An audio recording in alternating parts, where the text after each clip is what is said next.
ආයුබෝවන් දුවේ පුතේ කෘෂි ආර්ථික විද්‍යාව යටතේ මීට කලින් වීඩියෝවෙන් අපි කතා කරා නිෂ්පාදන ආර්ථික විද්‍යාව. මේ නිෂ්පාදන ආර්ථික විද්‍යාවේ නිෂ්පාදන පිරිවැය කියන පාඩම අපි ඉවර කරා. එහෙමනම් දුවේ පුතේ අපි අද කෘෂි ආර්ථික විද්‍යාව යටතේ නිෂ්පාදන සම්බන්ධතා ගැන කතා කරමු.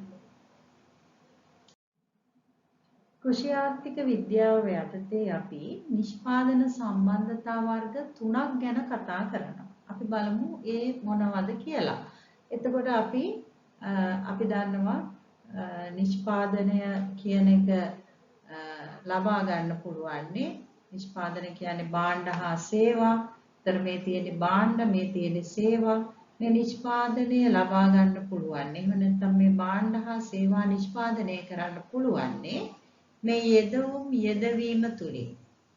පුතාලා දන්නවා මේ නිෂ්පාදන සාධක මොනවද කියලා? භූමිය, ශ්‍රමය, ප්‍රාග්ධනය, ව්‍යවසායකත්වය. එතකොට මේවා තමයි යෙදවුම්. එතකොට මේ යෙදවුම් යොදාගෙන අපි මේ නිමවුම් එහෙම නැත්නම් නිෂ්පාදනය කරගන්නවා භාණ්ඩ හා සේවා. එහෙනම් පුතේ මේ නිෂ්පාදන සම්බන්ධතා වර්ග 3ක් ගොඩනගෙනවා. එකක් තමයි යෙදවුම් නිමවුම් සම්බන්ධතාවය.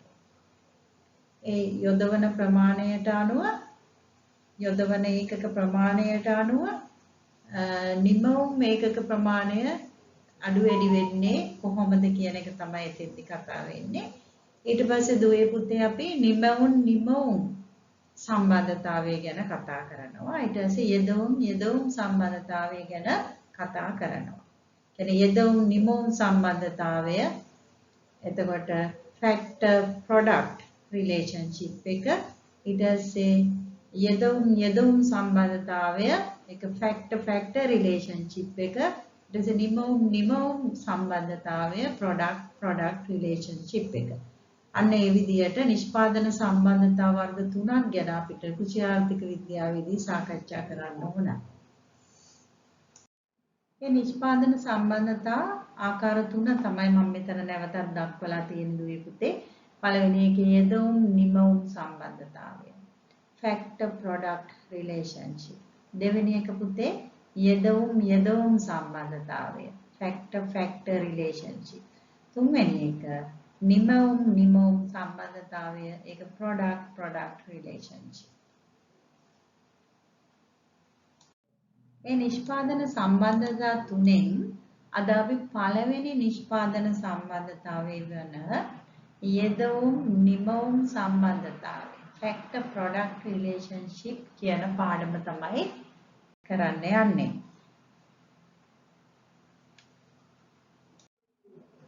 ඉතින් දුවේ පුතේ ඔයගොල්ලෝ දන්නවා යම්කිසි නිෂ්පාදනයක් සිද්ධ වෙන්නේ නිෂ්පාදන සාධක යොදාගෙන කියලා. එතකොට දුවල පුතාලට මම කලින් වීඩියෝ එකේදී කියලා දුන්නා නිෂ්පාදන සාධක කොටස් දෙකකට බෙදෙනවා කියලා. ඒ තමයි ස්ථාවර සාධක සහ විචල්්‍ය සාධක. හැබැයි මේ ස්ථාවර සාධක හා විචල්්‍ය සාධක කියන දෙක මම ඔයාලට කියලා දුන්නා කෙටි කාලයකදී තමයි මේ විදිහට දෙකක් තියෙන්නේ කියලා. ස්ථාවර සාධක විචල්්‍ය සාධක කියලා. හැබැයි දිගු කාලීන නිෂ්පාදනයේදී ස්ථාවර සාධකත් විචල්්‍ය සාධක බවට පත් වෙනවා කියලා කිව්වා. දැන් අපි මේ කෙටි කාලීන නිෂ්පාදනයේදී යෙදවුම් නිමවුම් සම්බන්ධතාවය ගැන තමයි දුවේ පුතේ අද කතා කරන්න යන්නේ. එහෙමනම් දුවේ පුතේ ස්ථාවර සාධකය අපි වැඩි කරන්නේ නැති නිසා ඒ පවතින ස්ථාවර සාධකයට විචල්්‍ය සාධක වැඩි කිරීමෙන් තමයි අපි නිෂ්පාදනය වැඩි කරගන්නේ. එහෙමනම් දුවේ පුතේ අපි මෙහෙම හිතමු උදාහරණයක්. අපි හිතමු අක්කර එකක භූමිය. අක්කර එකක භූමියේ අපි V වගා කරනවා කියලා. එතකොට නිෂ්පාදනය තමයි V නිෂ්පාදනය. එතකොට ස්ථාවර සාධකය තමයි අක්කර එකක භූමිය. එතකොට ඒක අපි කොච්චර නිෂ්පාදනයේ අපිට ලැබුණත් අක්කර එක කියන එක නිශ්චිතයි. එතකොට මේ අක්කර එකක භූමි ප්‍රමාණයට අපි V වගා කරනකොට පුතේ විචල්්‍ය සාධක යොදවනවා නිෂ්පාදනය වැඩි කරන්න. මොනවද? අපි පොහොර දානවා. නේද? අපි V බීජ දානවා.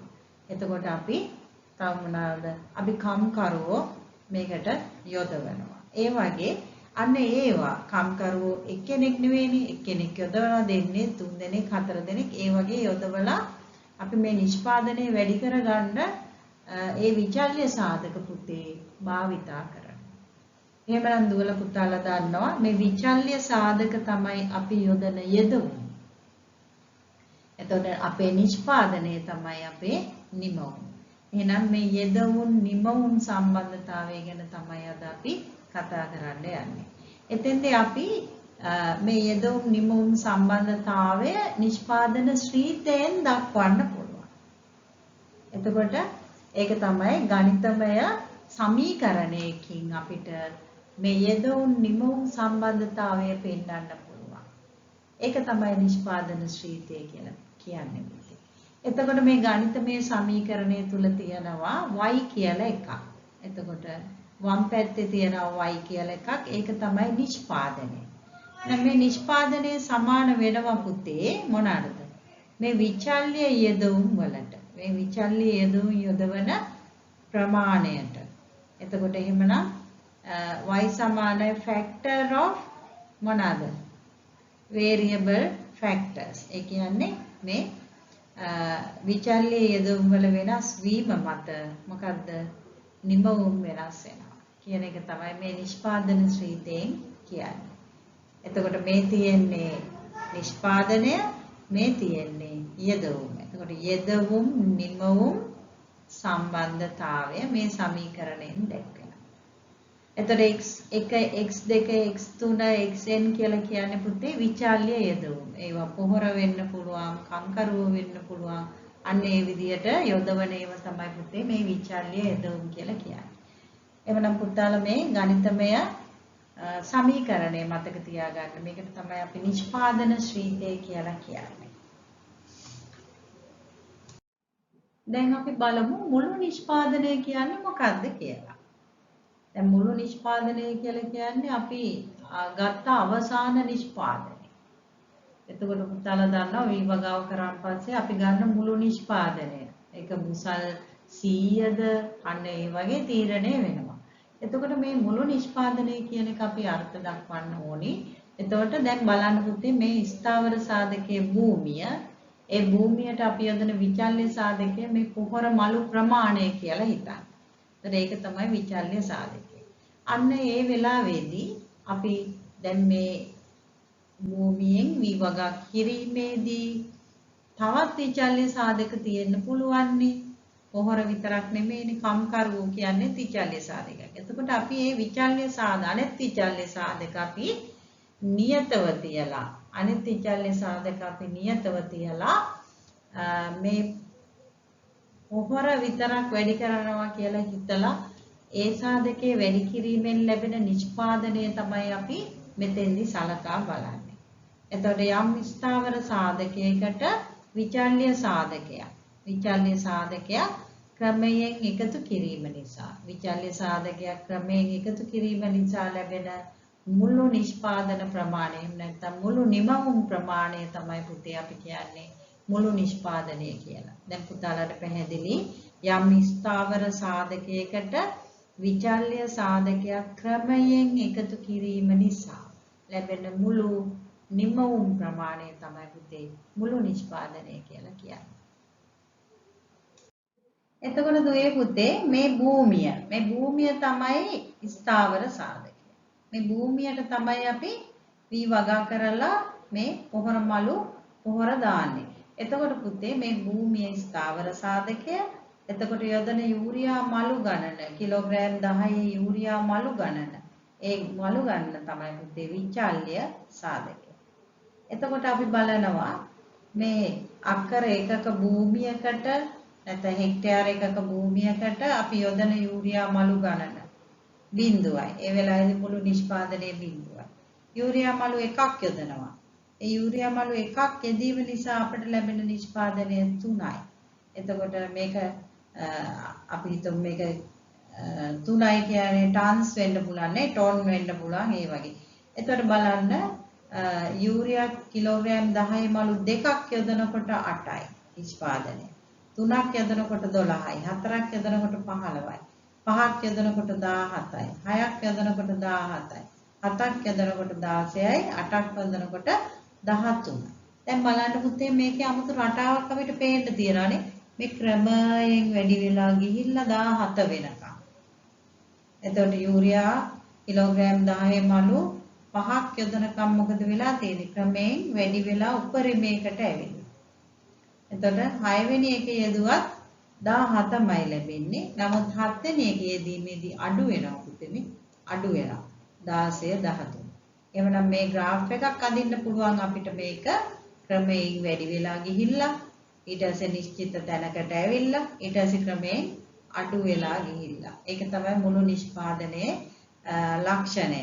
අපි ඒක හොඳට මතක තියාගන්න ඕනේ. අපි කොච්චර යූරියා වැඩි කරත් පුතේ එක්තරා ප්‍රමාණයකින් පස්සේ වැඩි කරාට වැඩක් වෙන්නේ නැහැ. දැන් පස්වෙනි යූරියා මල්ලෙන් පස්සේ යොදන ඒ වගේ අපිට ලොකු ප්‍රතිඵලයක් ලැබෙන්නේ නැහැ. නමුත් අපි 6 වෙනි යූරියා මල්ල යෙදුවත් අපිට ලැබෙන්නේ 17යි. නමුත් 6 වෙනි යූරියා මල්ලට අපි වියදම් කරනවා පුතේ. අන්න එතන වියදම වැඩි වෙනවා. එතකොට මේ වියදම වැඩි වෙනකොට දැන් 7 වෙනි මල්ල යොදනකොට අපි අපිට වියදම් වැඩි වෙනවා. එතකොට නිෂ්පාදනය මොකද වෙන්නේ පුතේ? අඩු වෙනවා. ඒ වගේ අපි තේරුම් ගන්න ඕනේ. එතකොට නිෂ්පාදනය වැඩි වෙනකොට නිෂ්පාදන වියදමත් වැඩි වෙනවා. එතකොට අන්තිම යූරියා මළු ගන්න යොදනකොට නිෂ්පාදනය අඩු වෙලා යනවා. ඔන්න දැන් අපි ඒක ප්‍රස්ථාරගත කරනවා. දැන් අර දීලා තිබුණු දත්තම් ප්‍රස්ථාරගත කරනවා කියලා හිතන්නකො.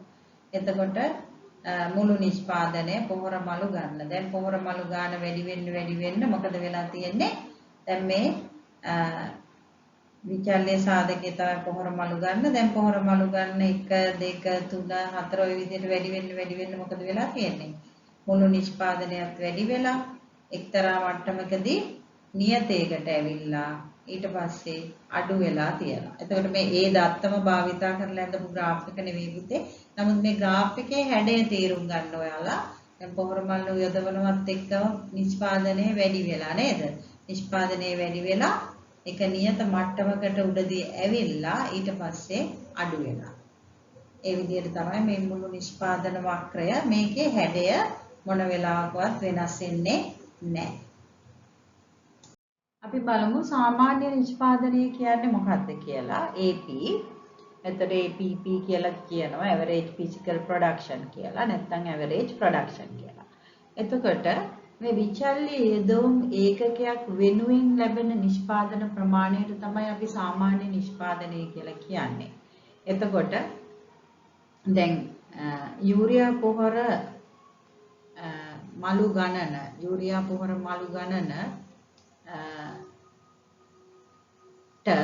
මුළු නිෂ්පාදනය.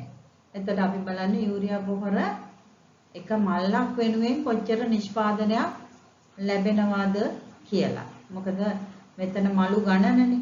අපි මළු ගණන තමයි ඒකක විදියට ගත්තේ පුතේ. එතකොට මළු 1ට කොච්චරද, මළු 2ට කොච්චරද, මළු 3ට කොච්චරද ඒ විදිහටනේ ගත්තේ. එතකොට දල වශයෙන් යූරියා එක මල්ලකින් කිලෝග්‍රෑම් 10 එක මල්ලකින් කොච්චර නිෂ්පාදනයක් ලැබෙනවාද කියන එක තමයි පුතේ සාමාන්‍ය නිෂ්පාදනය කියලා කියන්නේ. එහෙනම් TP බෙදීම QX කියලා කියන්නේ TP කියන්නේ මුළු නිෂ්පාදනය, QX කියන්නේ විචල්්‍ය යෙදවුම් ප්‍රමාණය. එතකොට මේ ගාණේ හැටියට නම් යූරියා පොහොර මළු ගණන.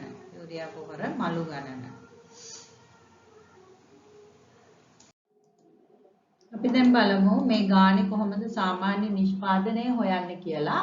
මුළු නිෂ්පාදනය බෙදන්න ඕනි විචල්්‍ය යෙදවුම් ඒකකයෙන්. එතකොට මෙතන විචල්්‍ය යෙදවුම් ඒකකයේ තමයි යොදන යූරියා 10 කිලෝග්‍රෑම් මළු ගණන. එතකොට මළු බිඳුවක් වෙනකොට මුළු නිෂ්පාදනයේ බිඳුවයි වගේම සාමාන්‍ය නිෂ්පාදනයේ බිඳුවයි.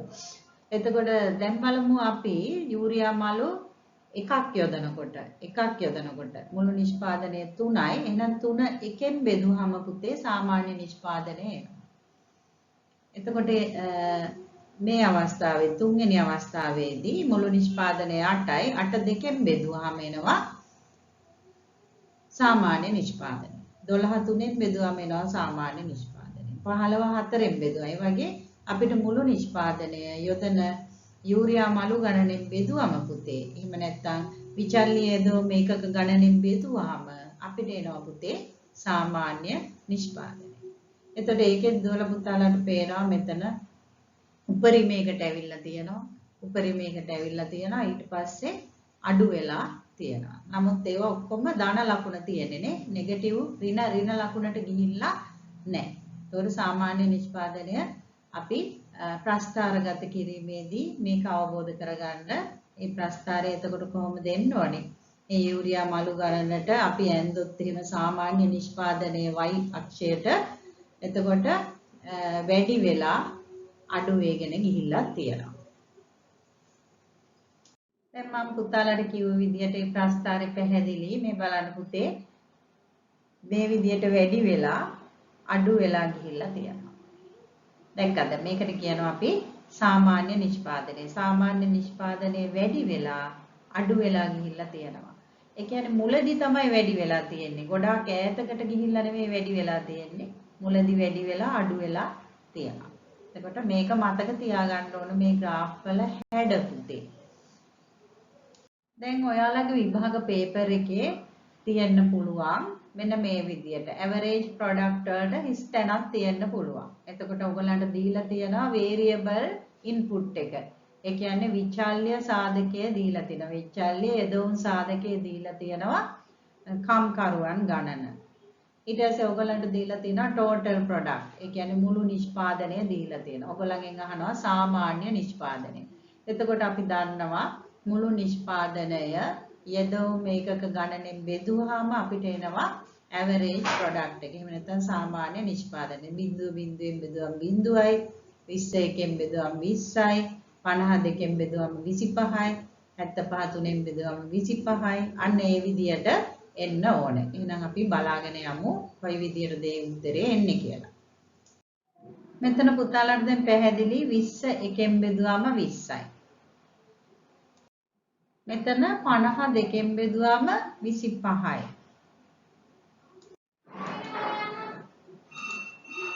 මෙතන 75 3ෙන් බෙදුවාම 25යි.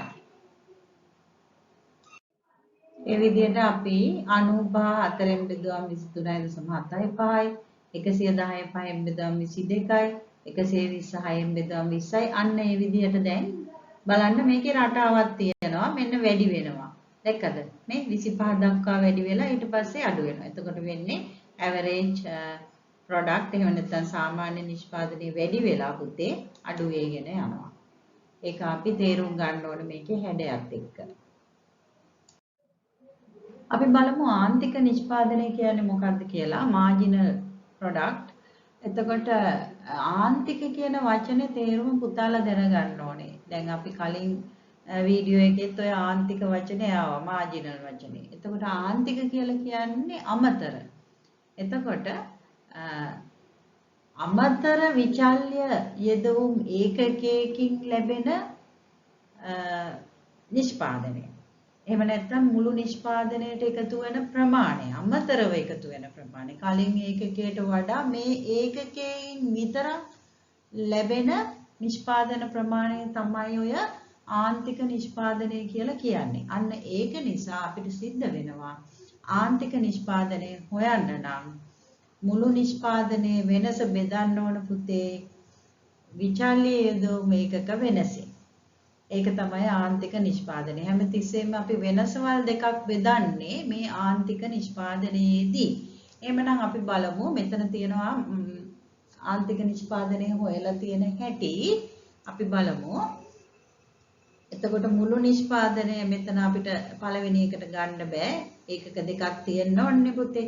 එතකොට අපි බලමු මුළු නිෂ්පාදනය මේ පළවෙනි යෙදවුම් විචල්්‍ය යෙදවුම් ඒකකයේදී ආන්තික නිෂ්පාදනය. එතකොට දැන් ඔන්න යෙදවුම් ඒකක 1යි.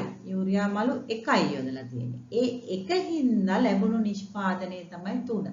කොහොමද ඒක ගත්තේ? 3 ඒ කියන්නේ මුළු නිෂ්පාදන වෙනස 3 අඩු කිරීම බිඳුව 3යි 1 අඩු කිරීම බිඳුව 1යි. එතකොට 3 බෙදීම 1 කියන්නේ 3යි. එතකොට මේකේ තේරුම මොකද්ද? හොඳින් තේරුම් ගන්න. මේ යූරියා මලු එකක් යෙදීමෙන් ලැබෙන නිෂ්පාදනය. ඒක තමයි 3 කියලා කියන්නේ. එහෙනම් අපි බලමු දෙවෙනි ඒකක දෙකේදී 8 අඩු කිරීම 3 5යි ඊට පස්සේ 2 අඩු කිරීම 1 8 අඩු කිරීම 3 5යි 5 බෙදීම 2 අඩු කිරීම 1 කියන්නේ එකයි. මෙතන හැමතිස්සෙම එකෙන් බෙදන්න වෙන්නේ. මොකද දෙකේ වෙනස හැමතිස්සෙම එකයිනේ. ඒක නිසා අපිට කිසි කරදරයක් නැහැ. මුළු නිෂ්පාදන වෙනස අපිට ආන්තික නිෂ්පාදනයේ විදියට ගන්න පුළුවන්. මොකද මේ වෙනස එකෙන් බෙදුවත් ඒකම නෙන්නේ. ඒක නිසා. එතකොට 8 අඩු කිරීම 3 5යි. මේකේ තේරුම තමයි මේ දෙවෙනි යූරියා මල්ල යෙදීමෙන් ලැබෙන නිෂ්පාදන ප්‍රමාණය. ඒ මල්ල නිසා ලැබෙන නිෂ්පාදන ප්‍රමාණය. එතකොට අපි බලමු තුන්වෙනි එක. තුන්වෙනි මල්ල යෙදීමේදී කොහොමද කියලා 12 අඩු කිරීම 8. ඒ කියන්නේ 4යි. ඔන්න තුන්වෙනි මල්ල යෙදීමේ ආන්තික නිෂ්පාදනය 4යි ලැබෙන්නේ. ඒ මල්ලෙන් විතරක් ලැබෙන නිෂ්පාදනය 4යි. එතකොට හතරවෙනි මල්ල යෙදීමේ 15 අඩු කිරීම 12 3යි. එතකොට පස්වෙනි එකෙන් 17 අඩු කිරීම 15 2යි. හයවෙනි එකෙන් 17 අඩු කිරීම 17 බිඳුවයි. එතකොට හත්වෙනි එකෙන් ඍණ 1යි. අටවෙනි එකෙන් ඍණ 3යි. දැන් බලන්න මේකෙත් තියෙනවා ඔන්න වැඩි වෙලා අඩු වේගෙන ගිහිල්ලා තියෙනවා. වැඩි වෙලා අඩු වේගෙන ගිහිල්ලා තියෙනවා. එතකොට ඒ රටාවත් බලන්න. එතකොට අපිට සාමාන්‍ය නිෂ්පාදනයත් මොකද උනේ? වැඩි වෙලා අඩු වේගෙන ගියානේ පුතේ. දැන් එතකොට මේකෙත් එන්නේ වැඩි වෙලා අඩු වේගෙන යනවා. හැබැයි මේකේ ඔක්කොම තිබුණේ ධන ඒ උනට මේකේ ඍණ ලකුණුත් තියෙනවා. එතකොට මාජිනල් ප්‍රොඩක්ට් ආන්තික නිෂ්පාදනයේ බිඳුවට ඇවිල්ලා ඍණ පැත්තටත් ගමන් කරනවා. ඒක මතක තියාගන්න. එතකොට දැන් මේකේ තේරුම මොකද්ද? ආන්තික නිෂ්පාදනයේ මොකද වෙන්නේ? මේ ක්‍රමයෙන් අඩු වෙගෙන යනවා. මේකට කියනවා හීනවන ආන්තික ඵලදා න්‍යාය කියලා. මේ අඩු වෙන එකට අපි කියනවා පුතේ හීනවන ආන්තික ඵලදා න්‍යාය කියලා. අපි ඒක ඉදිරියේදී තවත් කතා කරමු. එතකොට දැන් අපිට පැහැදිලි මේකේ රටාවක් තිබ්බා. එතකොට ඒ රටාවට අනුව අපි මේක ප්‍රස්ථාරගත කරොත් පුතේ බලන්න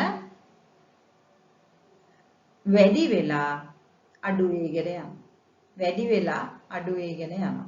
ඒක තමයි මේකේ තියෙන රටාව. ආන්තික නිෂ්පාදනයේ රටාව. එතකොට වැඩි කරන විචල්්‍ය යෙදවුම් ඒකකයක් වෙනුවෙන් මුළු නිෂ්පාදනයට එකතු වෙන ප්‍රමාණය අපි ආන්තික නිෂ්පාදනය කියලා කියනවා. එතකොට මේ රටාව මතක තියාගන්න පුතේ මාජිනල් ප්‍රොඩක්ට් එක යන්නේ මේ විදිහට. මෙතන ඔයාලට පැහැදිලි පුතේ දැන් ආන්තික නිෂ්පාදනය කියලා කියන්නේ මුළු නිෂ්පාදනයේ වෙනස මේ ත්‍රිකෝණයට කියන අපි ඩෙල්ටා ලකුණ කියලා මුළු නිෂ්පාදනයේ වෙනස බෙදීම විචල්්‍ය යෙදවුම් ඒකක ගණනයේ වෙනස ඒකකයේ වෙනස ඒ විදිහට තමයි බලන්නේ. එතකොට අපිට ගන්න පුළුවන් ආන්තික නිෂ්පාදනය. අපි දැන් කතා කරමු හීනවන ආන්තික ඵලදා න්‍යාය කියන එක. එතකොට අපි මේ හීනවන ආන්තික ඵලදා න්‍යාය අපි දැන් මීට කලින් කතා කරපු මුළු නිෂ්පාදනයේ සාමාන්‍ය නිෂ්පාදනයේ ආන්තික නිෂ්පාදනයේ ඒ ඔක්කොම අපි කතා කරේ පුතේ කෙටි කාලීන නිෂ්පාදන ක්‍රියාදාමයක තියෙන නිෂ්පාදන වර්ග විදියට.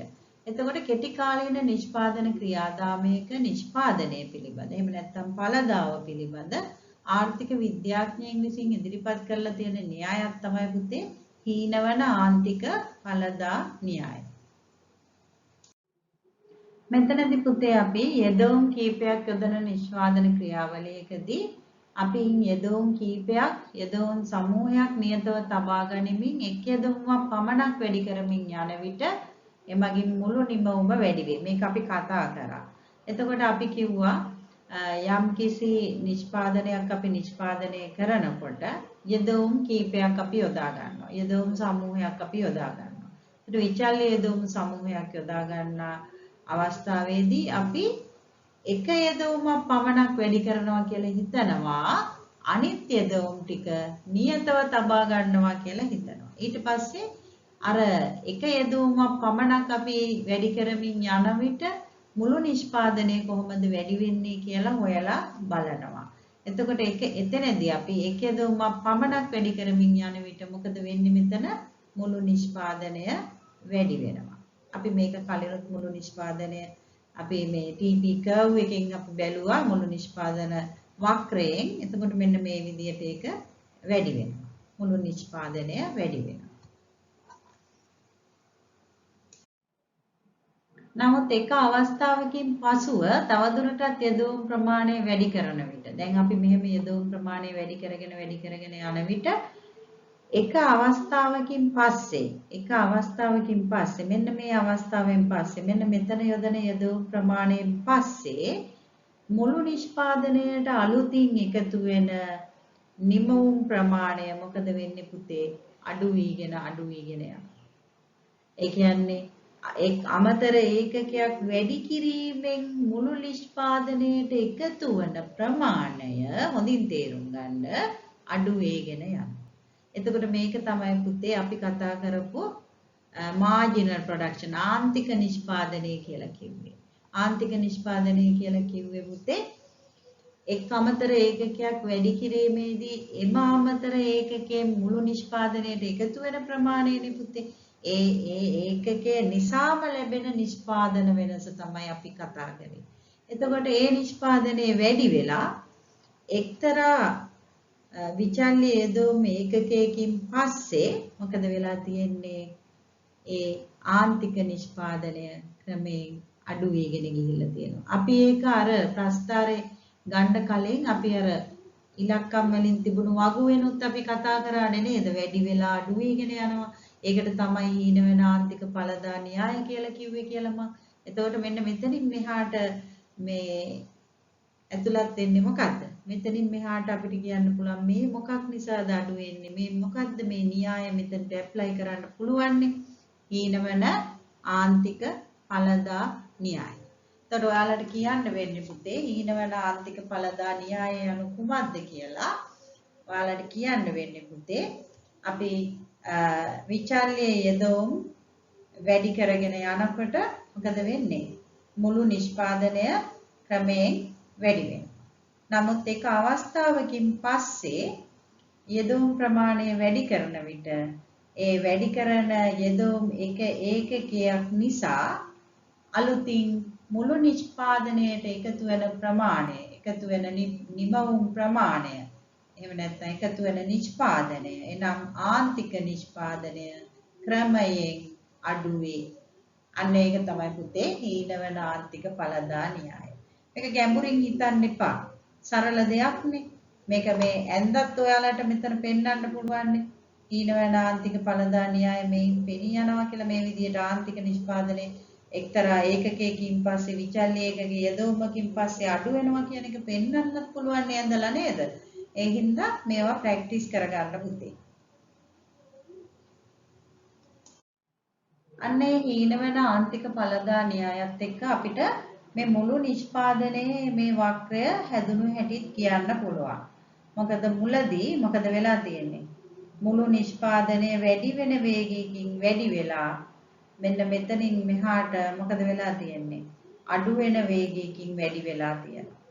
අඩු වෙන වේගකින් වැඩි වෙලා ඊට පස්සේ මුළු නිෂ්පාදනය අඩු වෙලා තියෙනවා.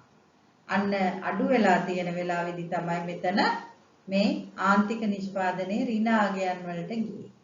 ඒක නිසා මෙන්න මෙතනින් මෙහාට මොකද වෙලා තියෙන්නේ? මේ ආන්තික නිෂ්පාදනය අඩු වෙලා තියෙනවා. එතකොට මුළු නිෂ්පාදනය අඩුවන වේගයකින් වැඩි වෙලා අඩු වෙලා තියෙනවා. අන්න එතකොට මේ ප්‍රස්ථාර දෙකේම තියෙනවා මේකට සම්බන්ධතාවයක්. එක පුතාලා මේ විදිහට මතක තියාගන්න ඕන. දැන් අපි බලමු මෙතන graph තුනම තියෙනවා. දැන් මෙතන තියෙනවා මේ තියෙන්නේ පුතේ ආන්තික නිෂ්පාදනයේ සම්බන්ධ වක්‍රය. එතකොට මේ තියෙන්නේ පුතේ මුළු නිෂ්පාදනයේ සම්බන්ධ වක්‍රය. එතකොට මේ තියෙන්නේ සාමාන්‍ය නිෂ්පාදනයේ සම්බන්ධ වක්‍රය. එතකොට පුතාලට තේරෙනවා මෙන්න මෙතන තමයි ආන්තික නිෂ්පාදනයේ උපරිම වෙන්නේ. එතනින් පස්සේ වෙන්නේ මොකද්ද? ආන්තික නිෂ්පාදනය අඩු වීගෙන යනවා. එතකොට සාමාන්‍ය නිෂ්පාදනයත් වැඩි වෙලා අඩු වෙගෙන යනවා. එතකොට මෙන්න මේ විදිහට දැන් මේකේ උපරිමයට එනවා කලින්. එතකොට මේකේ සාමාන්‍ය නිෂ්පාදනය ඊට පහළින් තමයි එන්නේ. ඒවා මේ වක්‍ර තුන පුතේ පිළිවෙලට අඳින්න ඔයාලට නිවැරදිව අඳින්න පුළුවන් වෙන්න ඕනේ. සාමාන්‍ය නිෂ්පාදනය ඍණ අගයන් වලට යන්නේ නැහැ පුතේ. මේ මෙතනින් නතර වෙලා හොඳට බලා ගන්න. එතකොට ආන්තික නිෂ්පාදනය උපරිමයට ගිහිල්ලා ඊට පස්සේ බිඳුව පහු කරගෙන ඍණ අගයන් වලටත් ගිහිල්ලා. එතකොට මුළු නිෂ්පාදනයට තියෙන වක්‍රයක් ඒක මේ විදිහට ගිහිල්ලා මෙතනදී අඩු වෙලා තියෙනවා. එතකොට මේ රේඛා තුන අඳින හැටි මේ graph එකේ අඳින හැටි හොඳට මතක තියාගන්න ඕනේ. මොකද මේ සැරේ අපිට විභාගෙට මේක එන්නත් පුළුවන් නේ. එතකොට දුවේ පුතේ ඔය හීනවන ආන්තික පළදා න්‍යාය ගොඩක් වෙලාවට බලපාන්නේ අපි දැන් කම්කරුව එක්කෙනා මෙහෙම වැඩි කරගෙන යනකොට දැන් මේකේ ඉඩම සීමිතයිනේ පුතේ ඉඩම නිශ්චිතයි. එතකොට ඒ ඉඩමට කම්කරුවෝ අවශ්‍ය ප්‍රමාණයට වඩා යෙද වෙනකොට තමයි පුතේ අර ඍණ අගයන්ට යන්නේ ආන්තික නිෂ්පාදනය. එතෙන්දී එච්චර කම්කරුවෝ ප්‍රමාණයක් ඒ නිශ්චිත ඉඩමට අවශ්‍ය වෙන්නේ නැහැ. නමුත් එයාලට අපි වියදම් කරනවා. එතකොට මොකද වෙන්නේ? අපේ ලාභය අඩු වෙනවා. අපේ නිෂ්පාදනය අඩු වෙනවා. ඒක තමයි වෙන්නේ. දැන් මේ පාඩමේ අවසාන අදියරට ඇවිල්ලා තියෙන පුතේ අන්තිමට අපි කතා කරන්න ඕනේ නිෂ්පාදන කලාප කියන්නේ මොනවද කියලා. දැන් අපි මේ ආන්තික නිෂ්පාදන වක්‍රයයි සාමාන්‍ය නිෂ්පාදන වක්‍රයයි මුළු නිෂ්පාදන වක්‍රයයි එකම ප්‍රස්ථාරයක ප්‍රස්ථාරගත කරලා තියෙන වෙලාවේදී අපි මේ නිෂ්පාදන කලාප තුනට මේක බෙදනවා. එතකොට එහෙම බෙදනකොට පළවෙනි අවධිය, දෙවෙනි අවධිය, තුන්වෙනි අවධිය කියලා අවධි තුනක් තියෙනවා. අපි ඉස්සෙල්ලම කතා කරමු පළමු නිෂ්පාදන අවධිය. ඒතර පළමු නිෂ්පාදන අවධිය කොතෙන්ට එනකම් කොතන ඉඳලා කොතෙන්ට එනකම් තියනවද කියලා බලමු. එතකොට නිෂ්පාදන මේ පැත්තට මේ x අක්ෂයේ තියෙන්නේ පුතේ විචල්්‍ය යෙදවුම්. එතකොට අපේ උදාහරණයේ තියෙන්නේ යොදන යූරියා පොහොර කිලෝග්‍රෑම් 10 මලු ප්‍රමාණ 1 2 3 4 ඒ විදිහට තියෙන්නේ. එතකොට දැන් නිෂ්පාදන මේ පැත්තට තියෙන්නේ y අක්ෂයට තියෙන පුතේ නිෂ්පාදන ප්‍රමාණය. එතකොට නිෂ්පාදන ඒකක බිඳුවේ ඉඳලා ආන්තික නිෂ්පාදනය හා සාමාන්‍ය නිෂ්පාදනය හා සාමාන්‍ය නිෂ්පාදනය එක සමාන වෙනකල් මෙන්න මෙතෙන්දී මේ දෙක කැපෙන වෙලාවේදී මේ ආන්තික නිෂ්පාදන වක්‍රය සාමාන්‍ය නිෂ්පාදන වක්‍රය හරියටම කැපෙන වෙලාවේදී අපි මේ පළවෙනි කලාපය වෙන් කරනවා. එතකොට නිෂ්පාදන ඒකක බිඳුවේ ඉඳලා විචල්්‍ය යෙදවුම් 3 වෙනකන් තියෙන කලාපය තමයි පුතේ පළවෙනි අවධිය කියලා කියන්නේ. දැන් ඔයගොල්ලෝ දන්නවා පළවෙනි අවධිය බෙදෙන්නේ කොතනින්ද කියලා. දැන් ඔයාලට මේක අඳින්න આવොත් පුතාලට මේ අවධි තුන අඳින්න කියලා આવොත් එහෙනම් මේ සැරේ විභාගෙට නේද?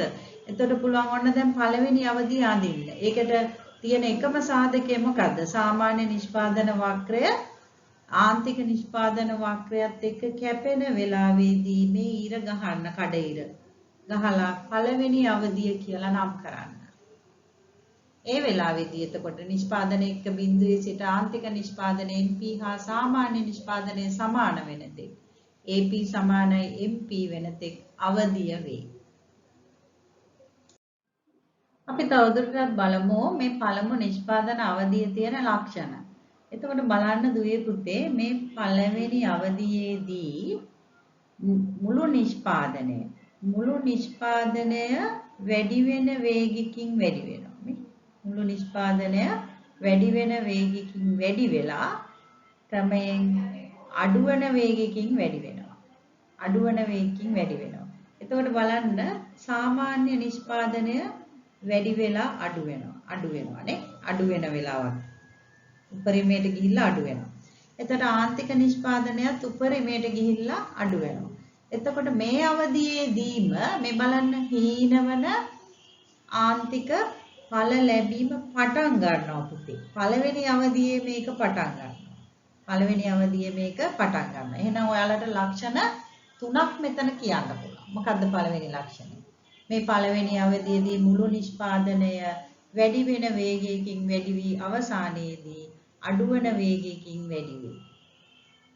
මොකද හීනවන ආන්තික ඵලදාවන් පටන් ගන්නකොට තමයි අඩු වෙන වේගකින් වැඩි වෙන්නේ පුතේ. ඒක මතක තියාගන්න. ඊට පස්සේ මේ කලාපයේ තුලදීම හීනවන ඵල ලැබීම මේ බලන්න පුතේ ආන්තික නිෂ්පාදනය අඩු වෙන්න පටන් ගන්න මේ කලාපයේදීමනේ.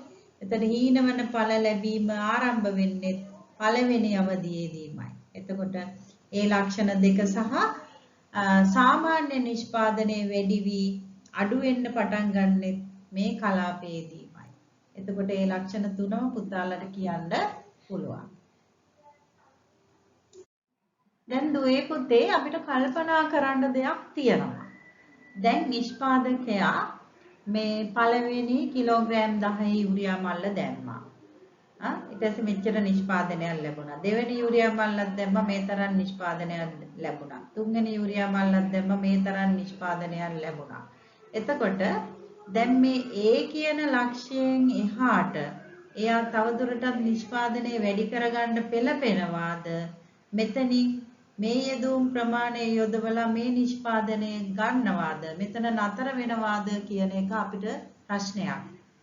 ඇත්තටම පුතේ මේ A කියන තැන ගොවියා නතර වෙන්නේ නැහැ.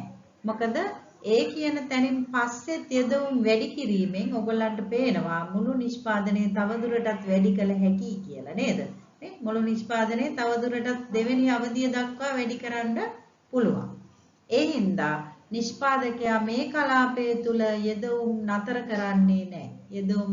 යෙදුම් තුනක් දීලා නතර කරන්නේ නැහැ.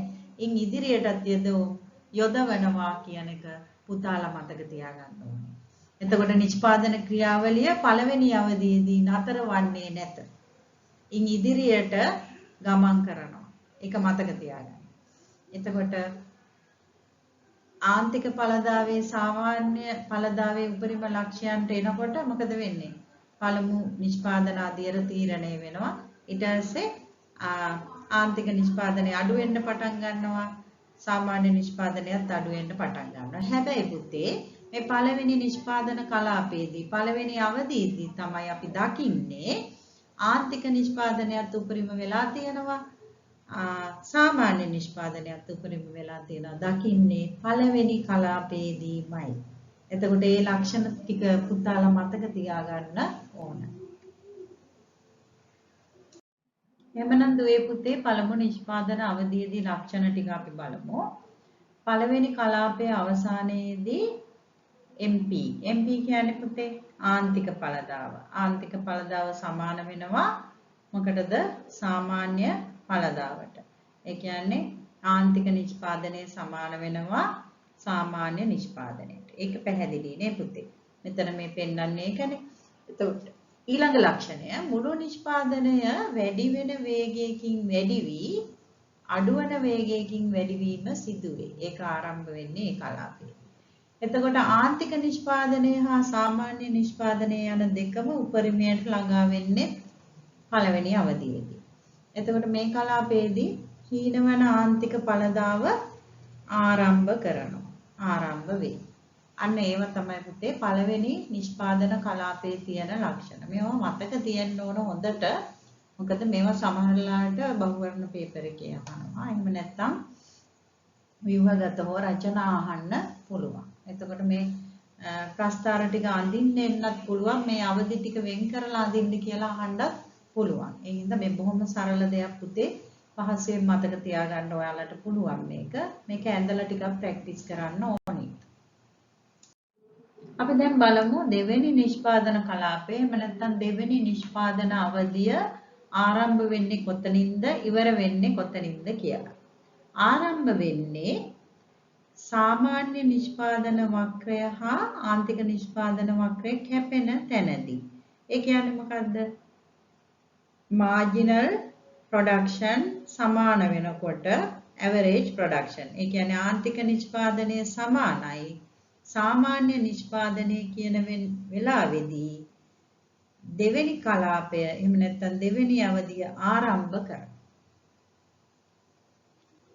කොතෙන්ට එනකම් මේ කලාපය තියෙනවද? කොතෙන්ට එනකම් මේ දෙවෙනි කලාපය තියෙනවද? අපි බලමු.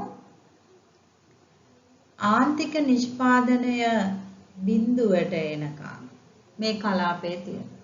එතකොට ආන්තික නිෂ්පාදනය බිඳුවට එනකොට මුළු නිෂ්පාදනය උපරිමයට ගිහිල්ලා. එතකොට මුළු නිෂ්පාදනයේ උපරිමයට සහ ආන්තික නිෂ්පාදනයේ බිඳුවට යනකම් මේ කලාපය විහිදෙනවා. මේ කලාපයට අපි කියනවා දෙවෙනි කලාපය කියලා. දෙවෙනි නිෂ්පාදන අවධිය කියලා. එතකොට සාමාන්‍ය නිෂ්පාදනය හා ආන්තික නිෂ්පාදනය සමාන වෙන අවධියේ සිට මුළු නිෂ්පාදනයේ උපරිම වෙන හා මොකද්ද? ආන්තික නිෂ්පාදනය බිඳුව ආන්තික නිෂ්පාදනයේ බිඳුව වන අවස්ථාව දක්වා කලාපය වේ කියලා කියනවා. එහෙනම් පුතාලා මතක තියාගන්න ලක්ෂණ තුනකින් අපිට මේක මතක තියාගන්න පුළුවන්. එකක් සාමාන්‍ය නිෂ්පාදනයේ සමාන වෙනවා ආන්තික නිෂ්පාදනයට. එතනින් පටන් ගන්නවා. ඊට පස්සේ මුළු නිෂ්පාදනයේ උපරිම වෙනකොට සහ ආන්තික නිෂ්පාදනයේ බිඳුව වෙනකොට ඉවර වෙනවා. ඒ කලාපයට අපි කියනවා දෙවෙනි කලාපය. එහෙම නැත්නම් දෙවන නිෂ්පාදන අවධිය කියලා. දැන් දුවේ පුතේ මේ දෙවන නිෂ්පාදන අවධියේදී අපි කතා කරා සාමාන්‍ය නිෂ්පාදනයත් අඩු වෙනවා ආන්තික නිෂ්පාදනයත් අඩු වෙනවා. හැබැයි ඒ දෙකම ධන. ඒ කියන්නේ මේ බිඳුවේ රේඛාවෙන් ඉහළ තියෙන්නේ. ඒ නිසා ඒ දෙකම සාමාන්‍ය නිෂ්පාදනයත් ආන්තික නිෂ්පාදනයත් කියන දෙකම ධන අගයක් ගන්නවා. එතකොට මේ කලාපයේදී මුළු නිෂ්පාදනයේ තවදුරටත් වැඩි වෙමින් පවතිනවා. අඩු වෙකින් වැඩි වෙමිනුත් පවතිනවා. හැබැයි මේ කලාපයේ අවසානයේදී ආන්තික නිෂ්පාදනය බිඳුවට එනවා. සාමාන්‍ය නිෂ්පාදනයේ තවදුරටත් අඩු වෙනවා. එතකොට නමුත් මුළු නිෂ්පාදනයේ උපරිම අගයකට ඇවිල්ලා තියෙනවා. ඒක නිසා මේ කලාපයෙන් ඔබට තවදුරටත් විචල්්‍ය සාධක වැඩි කිරීම ඒ තරම් සුබදායි නෑ. මොකද ආන්තික නිෂ්පාදනයේ බිඳුවට ගියානේ පුතේ. ඒ වගේම උපරිම මුළු නිෂ්පාදනයකටත් ගියානේ. ඊට එහා උපරිමයක් නෑනේ මුළු නිෂ්පාදනයේ. අන්න ඒක නිසා දෙවෙනි අවධියෙන් ඔබට යාම එච්චර නුවණට හුරු නෑ. ඒ හින්දා නිෂ්පාදකයා දෙවෙනි අවධියෙන් ඔබට යාමට සූදානමක් නෑ. ඒ හින්දා මේ දෙවන නිෂ්පාදන අවධියේ යම්කිසි විචල්්‍ය සාධකයක් ළඟ නිෂ්පාදකයා නතර වෙනවා. අන්න එතනදී ඒ නිෂ්පාදකයා උපරිම ලාභයක් ගන්න විචල්්‍ය යෙදුම් ප්‍රමාණය තියෙන ස්ථානයක් මේ දෙවෙනි අවධියේ පවතිනවා පුතේ. එතකොට ඔයාලගෙන් අහයි නිෂ්පාදකයා තීරණ ගන්නා අවස්ථාව පළවෙනි අවධියේද දෙවෙනි අවධියේද තුන්වෙනි අවධියේද කියලා අහුවොත් පුතේ නිෂ්පාදකයා තමන්ගේ නිෂ්පාදන යෙදවුම් ප්‍රමාණය නතර කරන අවස්ථාව තමයි පුතේ දෙවෙනි අවධිය. ඒක මතක තියාගන්න. තවදුරටත් අපි දෙවන නිෂ්පාදන අවධිය ගැන කතා කරමු. එතකොට මුළු නිෂ්පාදනයේ උපරිම වෙන අවස්ථාවේදී ආන්තික නිෂ්පාදනය ශූන්‍ය වෙනවා. මේ කලාපයේ අවසානයේදී මුළු නිෂ්පාදනයේ උපරිම වෙනවා. ඒ වෙලාවේදී ආන්තික නිෂ්පාදනයේ ශූන්‍ය වෙනවා. ඒක එක ලක්ෂණයක්. එතකොට මේ අවධියේදී මුළු නිෂ්පාදනයේ උපරිමයට ළඟා වුණාට නිෂ්පාදනය මේ විදිහට ඉහළ ගිහිල්ලා තියෙන්නේ මේ කලාපයේ පුරාවටම පුතේ කොහමද? නිෂ්පාදනයේ වැඩි වෙලා තියෙන්නේ අඩු වෙන වේගයකින්. අඩු ශීඝ්‍රතාවයකින් නිෂ්පාදනය ඉහළ ගිහිල්ලා තියෙනවා. එතකොට ඒක තවත් ලක්ෂණයක්. පුතාලා මතක තියාගන්න ඕනේ. ඒ වගේම සාමාන්‍ය නිෂ්පාදනය අඩු වේගෙන ගිහිල්ලා තියෙනවා. ඒ වගේම ආන්තික නිෂ්පාදනය අඩු වේගෙන ගිහිල්ලා තියෙනවා. මේ වෙලාව මේ කලාපයේ පුරාවටම හීනවන ආන්තික ඵලදා න්‍යායට අනුව මේ ආන්තික නිෂ්පාදන වක්‍රය හැසිරෙනවා. එතකොට මේ දේවල් පුතාලා දැනගෙන ඉන්න ඕනි. මේ දෙවෙනි අවධියේ දේවල්.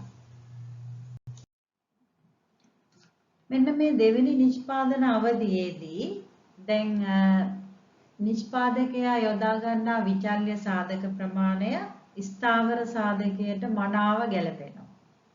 ඒක නිසා ප්‍රශස්ත නිමවුම් ඒකකයට ළඟා වෙන්න පුළුවන් පුතේ මේ දෙවෙනි අවධියේදී. ඒ කියන්නේ ස්ථාවර සාධකයට යොදන්න ඕන පොහොර ප්‍රමාණය උපරිමයෙන් දැන් දාලා තියෙනවා. උපරිම අස්වැන්නල් ලබා ගැනීම සඳහා අවශ්‍ය පොහොර ප්‍රමාණය යොදලා ඉවරයි. මේ දෙවෙනි කලාපයේදී. අන්න ඒ නිසා මේ නිෂ්පාදකයා සෑම විටම ක්‍රියා කරන්නේ පුතේ මේ දෙවෙනි කලාපයේ. එහෙම නැත්නම් දෙවන නිෂ්පාදන අවධියේ එයා ක්‍රියා කරනවා. එතකොට අපිට ඒක කියන්න අමාරුයි දැම්ම. එයා දරන වියදමත් එක්ක තමයි මේ හතරවෙනි එකේ නතර වෙනවද පස්වෙනි එකේ නතර වෙනවද කියලා අපිට කියන්න වෙන්නේ. ඒක ඉදිරියේදී අපි කතා කරනවා. තුන්වන නිෂ්පාදන අවධිය. දැන් තුන්වන නිෂ්පාදන අවධිය ආරම්භ වෙන ස්ථානය වෙන්නේ දෙවන නිෂ්පාදන අවධිය අවසන් වෙන ස්ථානයේ. එහෙනම් අපි දන්නවා දෙවෙනි නිෂ්පාදන අවධිය අවසන් වෙන්නේ මුළු නිෂ්පාදනයේ උපරිම වෙන විටත් ආන්තික නිෂ්පාදනයේ බිඳුව වෙන විටත් මේ කලාපය ආරම්භ වෙනවා. එමනම් තුන්වන නිෂ්පාදන අවධියේ තියෙන ලක්ෂණ බලමු. දැන් බලන්න. දැන් දෙවෙනි අවධියේදී මුළු නිෂ්පාදනය උපරිම නිෂ්පාදනයට ආවා. ඊට පස්සේ තුන්වෙනි අවධියේදී මුළු නිෂ්පාදනය අඩු වෙන්න පටන් ගන්නවා. තුන්වෙනි අවධිය පුරාවටම මුළු නිෂ්පාදනය අඩු වෙනවා. අන්න ඒ වෙලාවේදී බලන්න ආන්තික නිෂ්පාදනය ඍණාගයක් ගන්න. ආන්තික නිෂ්පාදනයේ ඍණාගයක් ගන්නවා. ඒ කියන්නේ තවත් අමතර ඒකකයක් වැඩි කිරීමෙන් අපිට ලාභයක් ලැබෙන්නේ නැහැ කියන එක තමයි එතන තේරුම. කිසිම නිෂ්පාදනයට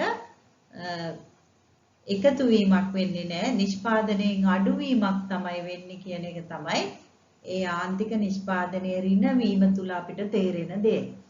එතකොට මුළු නිෂ්පාදනය අඩු වෙනවා ආන්තික නිෂ්පාදනයේ ඍණාගයක් ගන්නවා මේ කලාපයේදී. ඒක නිසා අපි කියනවා ඍණ ඵලයක් සහිත අවධියක් තමයි මේ තියෙන්නේ කියලා. මේ කලාපයට එන එක හරිම පාඩුයි නේද? මේ කලාපයට කිසිම නිෂ්පාදකයෙක් එන්නේ නැහැ. දෙවෙනි අවධියේදී තමයි නිෂ්පාදකයා තීන්දුව తీරන ගන්න අවධිය. එතනින් ඔබට යන්නේ නැහැ. මොකද එයාට පාඩුනේ සිද්ධ වෙන්නේ පුතේ. ආන්තික නිෂ්පාදනයේ ඍණ කියන්නේ ඍණ නිෂ්පාදනයක් ලැබෙන්නේ. ඒක නිසා යන්නේ. දැන් මේ මුළු නිෂ්පාදනයත් අඩු වෙගෙන යන්නේ. එතන මුළු නිෂ්පාදනය අඩු වෙනවා නම් මේ උපරිමේ නතර වෙන්න උපරිමේ කිට්ටුව නතර වෙන්න තමයි නිෂ්පාදකයා උත්සාහ කරන්නේ. එතකොට මේ තුන්වන නිෂ්පාදන අවධියේදී නිෂ්පාදකයා වැය කරන විචල්්‍ය යෙදවුම ඒකකයක් වෙනුවෙන් එයාට ලැබෙන මුළු ඵලදාව අඩු වෙනවා. ඒක නිසා නිෂ්පාදකයෙක් මේ කලාපය දක්වා පැමිණීම කළ යුතු ක්‍රියාවක් නෙවෙයි නොකළ යුතු ක්‍රියාවක්. එතකොට දැන් අර ස්ථාවර සාධකයට ඔරොත්තු නොදෙන තරම් තවදුරටත් අපි විචල්්‍ය සාධක එකතු කරොත් මොකද වෙන්නේ? නිෂ්පාදනය පහළ බහිනවා. එකක් අපිට වියදම් වැඩි වෙන එක අනිත් එක පොහොර වගේ දෙයක් නම් අපි වැඩියෙන් දැම්මම විෂ වෙනවා. ඒ වගේ දේවල් පවා සිද්ධ වෙනවා නේද?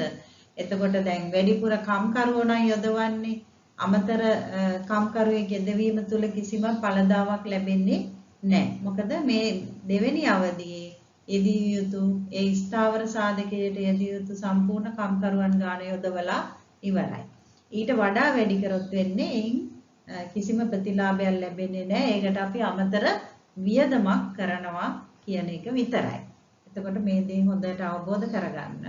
එතකොට තුන්වෙනි නිෂ්පාදන අවධිය කියලා කියන්නේ අපිට නිෂ්පාදකයාට යන්න සුදුසු කලාපයක් නෙමෙයි. මම මේ graph එක දැම්මේ පුතේ අර කලින් graph එකේ මේ එකම graph එක ඇතුලේ තමයි සාමාන්‍ය ඵලදාවයි ආන්තික ඵලදාවයි ඒ වක්‍ර දෙක ඇඳලා තිබ්බේ.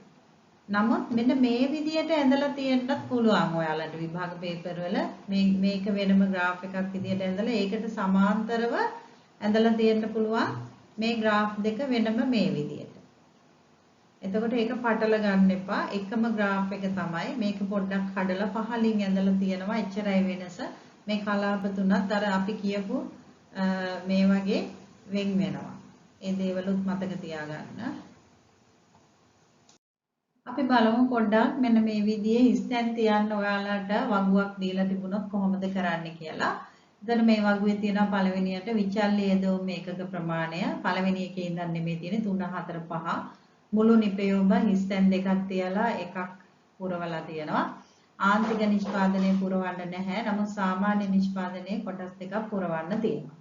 එතකොට දැන් මේ ප්‍රස්තාරයේ මේ වගුවේ මුළු නිපැයුම කියන එක පළවෙනි එකේ අහලා තියෙනවා. ඔයාලට හදන්න ඕනේ. එහෙමනම් පුතාලා දන්නවා සාමාන්‍ය නිෂ්පාදනයේ ගත්තේ අපි මුළු නිපැයුම විචල්්‍ය යෙදවුම් ඒකක ප්‍රමාණයෙන් බෙදලා. එහෙමනම් අපිට මුළු නිපැයුම ගන්න පුළුවන් සාමාන්‍ය නිෂ්පාදනය යෙදවුම් ඒකක ගාණෙන් වැඩි කරලා. ඔන්න ඕක මතක තියෙන්න ඕන. එහෙමනම් සාමාන්‍ය නිෂ්පාදනයේ යෙදවුම් ඒකක ගාණෙන් වැඩි කරාම අපිට එනවා මුළු නිෂ්පාදනය. එහෙනම් 3 වැඩි කිරීම 30 එහෙනම් 90යි. ඒ වගේම දැන් සාමාන්‍ය නිෂ්පාදනය මෙතන දීලා නැහැනේ. එතකොට ඒ විදිහට අපිට හදන්න බෑ පුතේ මුළු නිපැයුම. දැන් ආන්තික නිෂ්පාදනය යොදාගෙන තමයි පුතේ මෙතන මුළු නිපැයුම හදන්න වෙන්නේ. එතකොට ආන්තික නිෂ්පාදනය කියලා කියන්නේ මුළු නිපැයුමේ වෙනස බෙදන්න ඕනි විචල්්‍ය යෙදවුම් ඒකක ප්‍රමාණය. දැන් අපි දන්නවා මෙන්න මේ 90 කියන එකට 18ක් එකතු වුණොත් පුතේ හතරවෙනි ඒකකයේ හින්දා ලැබුණු නිෂ්පාදනයේ 18යිනේ. එතකොට එන්නේ 18 මේ 90ට එකතු වුණොත් තමයි හතරවෙනි ඒකකයේදී මුළු නිෂ්පාදනය එන්නේ. හොඳින් මතක තියාගන්න. හතරවෙනි ඒකකයෙන් විතරක් ලැබෙන ප්‍රමාණය 18යි. ඒ 18 මේ තුන්වෙනි ඒකකයෙන් ලැබුණු ප්‍රමාණයට එකතු කරොත් තමයි මුළු නිෂ්පාදනය එන්නේ. ඒ නිසා පුතේ කිසි කරදරයක් නැහැ. මේ 90ට 18ක් එකතු කරා නම් පුතේ මුළු නිපැයුම එනවා. හොඳට මතක තියාගන්න.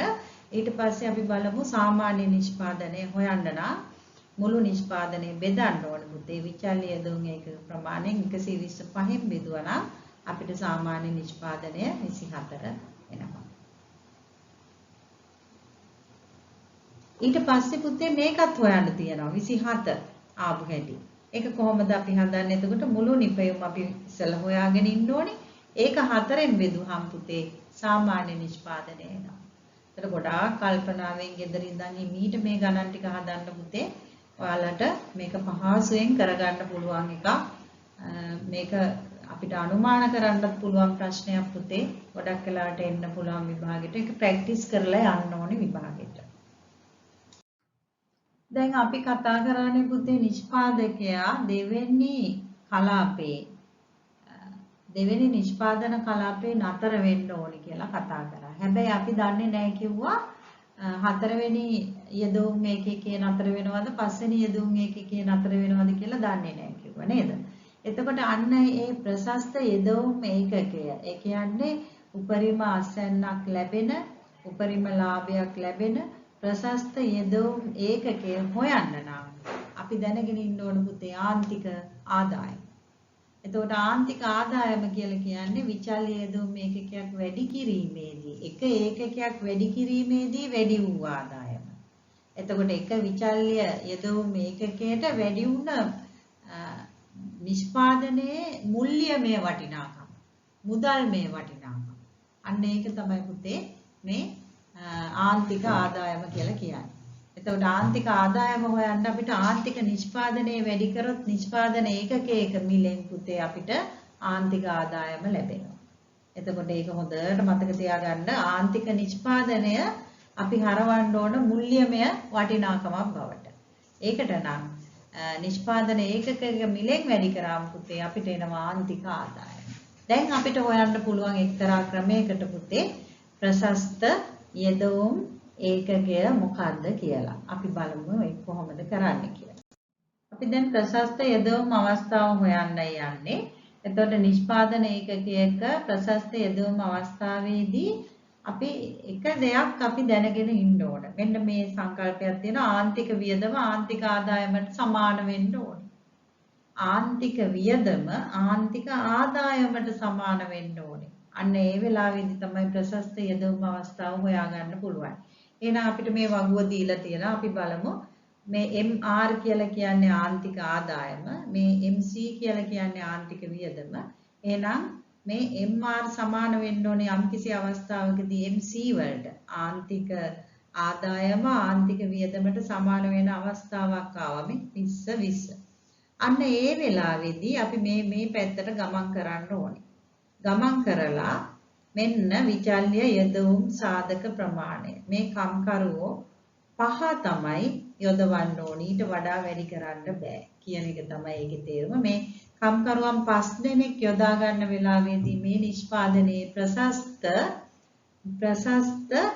නිෂ්පාදන ප්‍රමාණය ලැබෙනවා. උපරිම ලාභයක් ලැබෙන නිෂ්පාදන ප්‍රමාණය ලැබෙනවා.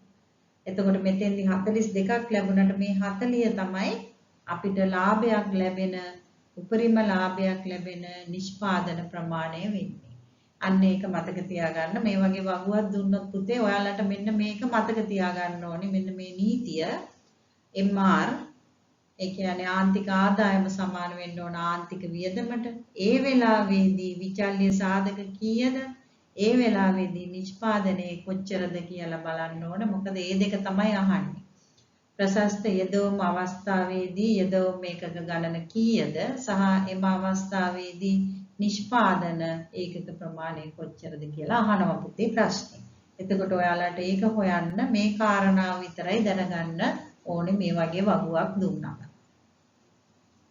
පුතේ අද අපි යෙදවුම් නිමවුම් සම්බන්ධතාවය කියන පාඩම ඉවර කරා. එතකොට දුවල පුතාලා මේක පළවෙනි වතාවේ තේරුනේ නැත්නම් හිමීට ඔයාලා කොටසින් කොටස බල යන්න. එතකොට ඔයාලට තේරෙයි මේ කොටස මේ සැරේ අපි පොඩ්ඩක් අනුමාන කරනවා. ඒක නිසා පොඩ්ඩක් හොඳින් බලා ගන්න. කොහොම වුණත් මේ කොටසෙන් එක ප්‍රශ්නයක්වත් එන්නේ නැහැ කියලා අපිට කියන්න බෑ. මොකද බහුවර්ණ වලට හෝ ව්‍යුහගත රචනා ඕනම එකකට එන්න පුළුවන්. පුතාලට හොඳ අවබෝධයක් මේ කොටසෙන් තියෙන්න ඕන. එහෙමනම් අපි ඊළඟ වීඩියෝ එකෙන් යෙදවුම් සම්බන්ධතාවය කියන්නේ මොකක්ද කියන එක කතා කරමු. ආයුබෝවන් දරුවනේ.